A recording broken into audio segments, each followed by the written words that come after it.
Friends, this is an important video for those taxpayers who are claiming any sort of GST refunds, as there have been many amendments as well as clarifications by the CBIC vide various notifications and circulars to give effect to the recommendations of the 47th GST Council meeting. We will discuss all of these one by one in this video. The most important clarification and amendment is the exclusion of the period 1st March 2020 to 28th of February 2022 for calculation of the time barring periods for applying for GST refunds. Let us understand by means of an example. Say you have exported certain goods or services in the month of July 2018. The time barring period for applying for these refunds was July 2020, but you have not applied or could not apply for the refunds by July 2020. Now, since the period from 1st March 2020 till 28th February 2022 has been excluded from calculation of the period of time barring for the refunds, therefore, the due date for claiming such refunds would be extended till July 2022. Therefore, for the period July 2018, if you are an exporter and if you have missed applying for the refunds, you can still apply now as per this clarification which has come in by the CBIC. Similarly, in case of other refunds like inverted duty refunds, cash ledger refunds, refunds of TCS, TCS, TDS under GST, etc., you have to see what is your relevant date for the purpose of GST refunds. You have to see your time barring period and thereafter exclude from the period 1st March 2020, and in case your time barring has not happened as of now, you can claim the refunds under GST still. The question is, what about those taxpayers who have already claimed the refunds for subsequent period? Our respectful submission in this case is, if the portal is not allowing you to file the refunds of the earlier periods apropos this clarification or circular by the CBIC, then Rule 97 capital A, which permits the application of refunds via the manual process and where it is eligible to apply online, the same process can be applied offline manually, that could be taken shelter under before the field officers or higher authorities. The next important clarification and acceptance by the CBIC apropos the Honorable Apex Court decision in the case of inverted duty refunds. The formula under Rule 89 Subrule 5 has been amended vide notification 14/2020, vide which your inverted duty refunds would be increased. Let us understand what was the old formula and what is the new formula and how your inverted duty refunds would increase. The old formula was open bracket inverted duty supplies in the numerator divided by adjusted total turnover into net ITC bracket closed minus tax payable thereof. Now, the first part in the bracket what I have discussed, that is inverted duty supplies divided by adjusted total turnover into net ITC. Net ITC, of course, as per the Honorable Apex Court's ruling, would be only that ITC which has been claimed on account of inputs and would exclude input services ITC. This portion would remain the same.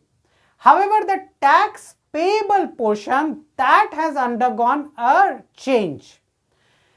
That would be tax payable into, in the numerator,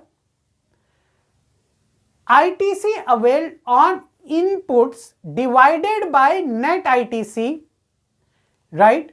So, your tax payable also would be apportioned in the same ratio in which you have claimed input tax credit on inputs and input services. If the refund of input services is not eligible to you as per the Honorable Apex Court's ruling, the tax payable should not be considered also for the proportion of the input tax credit availed for input services. We have already filed one such refund as per the new formula, and I can tell you that there is a lot of difference in the GST refunds which you are claiming, and therefore please look into this formula and file the new inverted duty refunds as per the new formula. However, the portal as of now is undergoing a change, so you can wait for some time. The question is, what about those inverted duty refunds which you have already claimed as per the old formula? Notification 14/2022 is applicable from 5th of July 2022, and as per the CBIC, the new refunds of inverted duty shall be eligible for this new formula. However, the same may be contested in the courts as far as the old refunds are concerned, which have already been granted as per the old formula. One might remember that when this formula went through a change in the month of June 2018, then the refunds which were granted for input services also, they were reclaimed back from the taxpayers. Therefore, it might be argued that now when it has been accepted by the CBIC that the new formula should be applicable, the old refunds shall also be sanctioned and the differential amount as per the new formula should be made eligible to the taxpayers. However, this matter is contentious, and some water needs to be flown under the bridge over the next few months, and we have to see how the law takes its course. The third important relief, I would say, is for those exporters who had claimed refunds, got refunds, however they were not eligible for the refunds, and they have paid back the refunds with interest and penalty, but there was no mechanism or machinery to recredit this amount back to the input tax credit ledger of the taxpayers. Now, vide circular 174, it has been clarified that the same can be recredited vide Form PMT-03A. So, you as a taxpayer have to apply in a format which has been provided in the same circular, and within 30 days of the application, the recredit has to be done by the jurisdictional officer. So, for those exporters like those who have availed the advance authorization benefit and claimed on payment of duty refunds and repaid back the refunds, this is a big relief and can be availed of immediately. Another important change in GST refunds is for those taxpayers who were claiming inverted duty refunds where they were getting the benefit of a concessional notification, concessional rate notification. For example, if you are a manufacturer and if you have supplied to a merchant exporter at 0.1% GST, Therefore, you were claiming inverted duty refund which was applicable and you were eligible under Circular 135. However, certain field officers were denying the refunds because of a para in Circular 135 which debarred the refund on the same goods or services where there was no change. Now it has been clarified that that para is not applicable for those refunds which are for those suppliers who are supplying under certain rate concessional or exemption notification.